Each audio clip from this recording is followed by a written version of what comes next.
আসলে বিসিবি যেটা নাকি খুব আমি কয়েকজনের সাথে কথা বলে যেটা মনে হচ্ছে তারা ওই বসে বসে টেবিলে অঙ্ক করছে যে 21টা 23টা ম্যাচ আছে এবং তার ভিতর সম্ভবত 11টি ম্যাচ হলো অ্যাওয়েতে এবং বাকি সবগুলো হোমে এবং তারা সেই যে মিরপুর আমি যেটা বললাম আর কি মিরপুরের প্রশ্রয় আশ্রয় যেটা পেয়ে থাকে যে ওই এবার যেটা হবে যে তবে এইবার কিন্তু একটি চ্যালেঞ্জ থাকতেছে হয়তো ওই কারণেই তারা ভাবছে যে হয়তো সিরিজটা আমরা উঠতে যাব কিন্তু মিরপুরে যেটা হয়েছে এবার কিন্তু গামিনীর মিরপুর না এবার কিন্তু টনি হ্যামিং এর মিরপুর এবং এইখানে টনি হ্যামিংকে আমি যতটুকু জানি তিনি কিন্তু আসলে তিনি একটা ওন করে তার নামটাকে তার ব্র্যান্ডটাকে এবং তিনি কিন্তু ওই টোটকা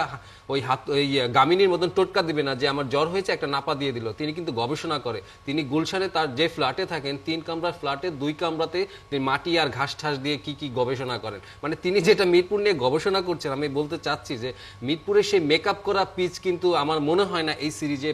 অতটা মিলবে হয়তো 1.5 মাস সময়টা বেশি না কিন্তু আমি যেরকম ভাবে এর আগে আমরা দেখে আসছি মিরপুরের আচরণটা এবার একটু ভিন্ন হতে পারে সেই ক্ষেত্রে কিন্তু চ্যালেঞ্জটা আমাদেরই পড়বে লাস্টে না হয় আবার আমাদের আক্ষেপ করতে হয় সেই গামিনীকে নিয়ে। আচ্ছা